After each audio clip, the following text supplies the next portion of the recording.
এটা চাই তখন মানুষ মরে, এই মানবাধিকার কি করে সীমায় আগ্রাসন। গতকালকে সাম্প্রতিক সময়ে ডক্টর ইউনূস কিছু অ্যাম্বিগুয়াস কথা বলেছেন যে তারা আমাদের সাথে সাংঘর্ষিক বিষয়গুলি নিয়ে যেন কাজ না করেন, এগুলি কথাবার্তার কোনো দাম আমাদের কাছে নাই। আমরা রক্ত দিতে জানি, আমরা জীবন দিতে জানি। আমাদেরকে যেভাবে সাপ্রেস করা হয়েছে শুধু গত 15 বছর না, 1971-এর পর থেকে দেশকে প্রকৃতপক্ষে স্বাধীনতার স্বাদ আমরা পাইনি। আমরা এবার প্রকৃতপক্ষে স্বাধীন হতে চাই, প্রকৃতপক্ষে মর্যাদাশীল একটি দেশ হতে চাই, একটি নিরাপদ মানবিক হতে চাই। সেই রাষ্ট্র প্রতিষ্ঠার যদি এই সরকার ব্যর্থ হন, আপনারা আমাদেরকে জানিয়ে দিয়ে বিদায় নেন, আমরা সরকার গঠন করে আমরা রাষ্ট্র চালাবো। বক্তব্য, এই মানবাধিকার কমিশনের দেশের আন্তর্জাতিক অবস্থার সাথে সাংঘর্ষিক, এদেশের ধর্মীয় মূল্যবোধের সাথে সাংঘর্ষিক এবং জুলাই অভ্যুত্থানের কোন আকাঙ্ক্ষার সাথে সাংঘর্ষিক। তাহলে বাংলাদেশকে একটি যুদ্ধ বিধ্বস্ত দেশের তালিকাভুক্ত করার মতো চেষ্টা, বাংলাদেশের আন্তর্জাতিক মহলে আমাদের দেশকে ছোট করার প্রচেষ্টা, অথবা আগামী দিনে আমাদের দেশের ভাবমূর্তি ক্ষুণ্ণ করে আমাদেরকে অমানবিক এবং মানবতার জন্য পশ্চিমাদের সাপোর্ট নিয়ে চলতে হয় এরকম একটি দেশের কাতারে দাঁড় করানোর এই অপচেষ্টাকে আমরা সম্পূর্ণভাবে বর্জন করি। আমাদের সুস্পষ্ট বক্তব্য, বাংলাদেশ থেকে মানবাধিকার কমিশনের সকল কার্যক্রম স্থগিত করে দিতে হবে।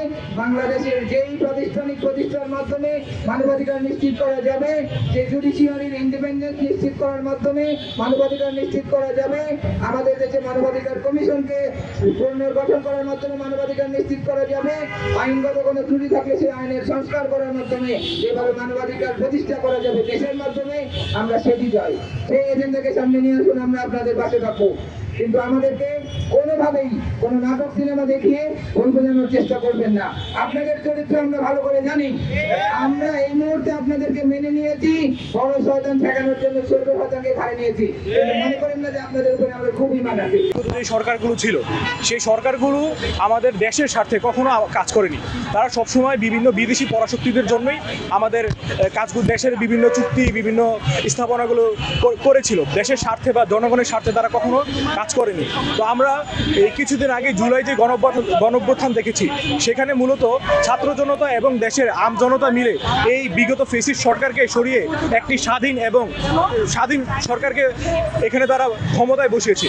কিন্তু এই স্বাধীন সরকার ক্ষমতায় বসার পরেও আমরা আসলে আমাদের আগের সেই রূপের কোনো পরিবর্তন দেখতে পাইনি, বরঞ্চ আমরা এখনো বর্তমানে সেই আগের অবস্থায়, সেই দাসত্বপনার অবস্থায় আমরা দেখতে পেয়েছি। আপনারা যদি দেখেন যে এই জাতিসংঘ বর্তমানে আমাদের দেশে স্থাপনা করা হয়েছে, কিন্তু আসলে এখানে আমাদের দেশের লাভটা কি? আসলে জাতিসংঘ স্থাপনার বিভিন্ন যেই কান্ট্রিগুলো আছে, যেই দেশগুলোতে জাতিসংঘের কার্যালয় আছে, সেই দেশগুলোতে কি আদৌ কোনো রকম শান্তি বা মানবাধিকার রক্ষা হয়েছে? হাসিনার আমলে আসলে হাসিনা যে ভুলটা করছে সেটা কি? সেটা হচ্ছে সে আসলে দেশের জনগণের, ছাত্র জনতার পালসকে সে আসলে বুঝতে পারে না। সে কিন্তু তার যে এজেন্ডাগুলো সে বাস্তবায়ন করার জন্য সে তার আসলে গুন্ডা বাহিনী দিয়ে এখানে কিন্তু অনেক প্রচেষ্টা সে কিন্তু আসলে চালাই গেছে, যার জন্য কিন্তু আসলে হাসিনা এখান থেকে পালাইতে কিন্তু আসলে বাধ্য হয়েছে।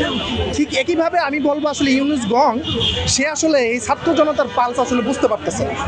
বাংলাদেশের মানুষের যে ইসলামিক মূল্যবোধ, ইসলামের প্রতি ভালোবাসা, সে আসলে এটা বুঝতে পারতেছে না। বুঝার দরুন কি হবে, তারও কিন্তু সেই হাসিনার মতো পরিণত হতে কিন্তু বাধ্য হবে। কারণ দেশের মানুষের চাওয়া পাওয়াটা কি? দেশের মানুষের চাওয়া পাওয়া হলো যে সর্বপ্রথম যেখানে হাসিনার আমলে যতগুলো আসলে গুম, খুন এবং গণহত্যা হয়েছে, এই সমস্ত তারা আসলে বিচার দেখতে চেয়েছে। কিন্তু আজ দীর্ঘ 11 মাস হয়ে গেলেও আমরা কিন্তু আসলে এর কোনো সুষ্ঠু বিচার কিন্তু আমরা আসলে দেখতে পেলাম না। তাহলে রাষ্ট্র এই নতুন সরকারকে আমাদের মানবাধিকার নিশ্চিত করতে ব্যর্থ কিনা? যদি এই সরকার মানবাধিকার নিশ্চিত করতে দেশে ব্যর্থ হয়, তাহলে সরকার আমাদের স্পষ্টভাবে জানিয়ে দিক তারা কোনটা করতে ব্যর্থ হবে। আমরা আবারও রক্ত দিয়ে আমরা সেই অধিকার প্রতিষ্ঠা করবো। সরকার মহোদয় বসে থাকবেন, দেখাবেন আমি বিচার করছি, সংস্কার করছি, কাজ করবেন, এটার বিপরীত এই ফ্যাসিস্ট আচরণে দেশে আর চলবে না। এমন একটি রাষ্ট্র চাই যে রাষ্ট্রে বাহির দেশ থেকে এসে তারা মানবাধিকার রক্ষা করার প্রয়োজন হবে না। তার জনগণের জন্য সর্বোচ্চ নিরাপদ দেশ হবে এবং সেই দেশের আকাঙ্ক্ষার প্রেক্ষিতে আমরা আন্দোলন করে দেশকে স্বাধীন করেছি। তাহলে আজকে জননিরাপত্তাহীন হবে, মানবাধিকার লঙ্ঘিত হবে, এই আশঙ্কা আমাদের কাছে কেন আছে? এটি অত্যন্ত দুরভিসন্ধিমূলক। আমরা এটা কোনো অবস্থাতেই খুব স্বাভাবিকভাবে দেখতে পারি না। তার সাথে সরকারের বিগত নারী সংস্কার কমিশনের নামে বিকৃত জঘন্য সমাজ এবং ধর্ম বিরোধী মতবাদ হাজির করতে আমরা দেখেছি। একই সাথে যখন আবার মানবাধিকার কমিশনের নামে সমকামীদের অধিকার প্রতিষ্ঠা এবং জুলাই গণহত্যা সহকারে জঘন্যতম হত্যাকারী নরহত্যাকারীদের বিচারের সর্বোচ্চ শাস্তি দ্বারা প্রোটেক্ট করতে চাই, এটির ব্যাপারে আমরা কখনোই উদাসীন ভাবতে পারি না। বাংলাদেশে কেন ইন্টারিম জবাব চাই।